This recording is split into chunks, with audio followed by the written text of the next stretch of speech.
Yo, check this out. I want to hit you with a breakdown of how to make a very simple muscle building diet.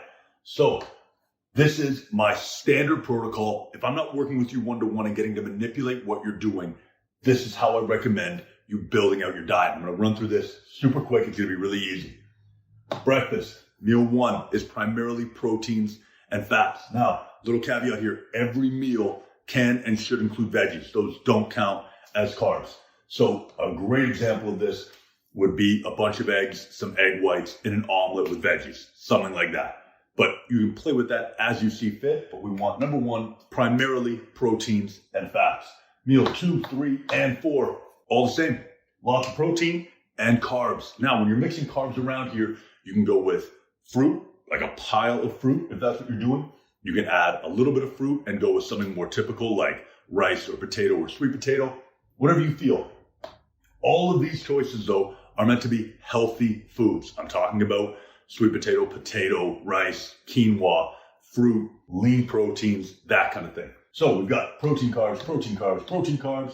Last meal of the day, protein and fat again.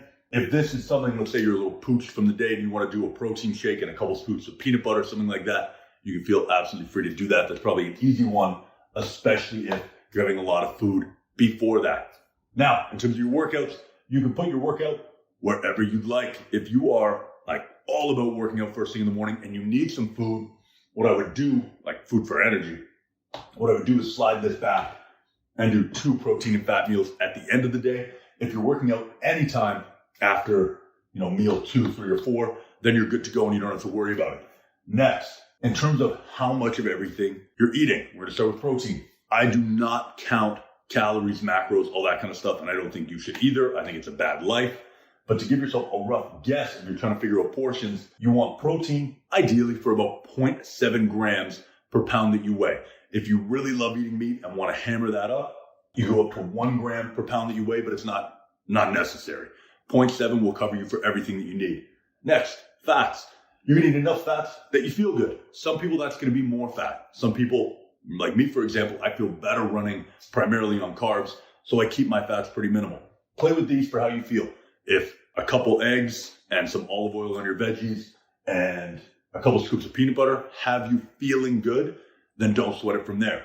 Manipulating your carbs are where the weight gain is going to come from. I'll follow this up with another video breaking down how quickly you want to gain weight. Realistically, you don't want to be going over half a pound a week or you're going to start to get fat. So that's where you'll play with those. Once you've got your 0.7 or a little bit more, but 0.7 is good, grams of protein per pound of body weight and enough fats to make you feel good, all you're worried about there is carbs to manipulate your body weight. You're going to add them as necessary to keep yourself growing at a pretty conservative pace. When I doubled my body weight in 5 years. I went from 150 pounds to 300 pounds. It took me almost exactly 5 years.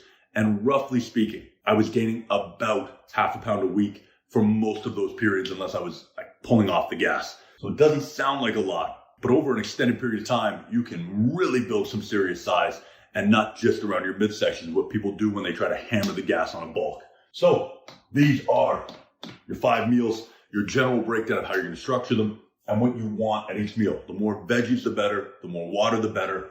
And the more consistently, these are all healthy food choices. So as a simple example, things God makes, not things a company makes. The more you can do that, the faster you'll grow, the more quality muscle tissue you grow, and the happier you'll be when you get to the size you want to be. You won't get there and go, oh, I'm a sumo wrestler now. I've got to cut 50 pounds of this off. And oh, I've gained 5 pounds in the last 6 months, not the 30 I thought or the 50 I thought. Hope that makes sense. I hope that helps.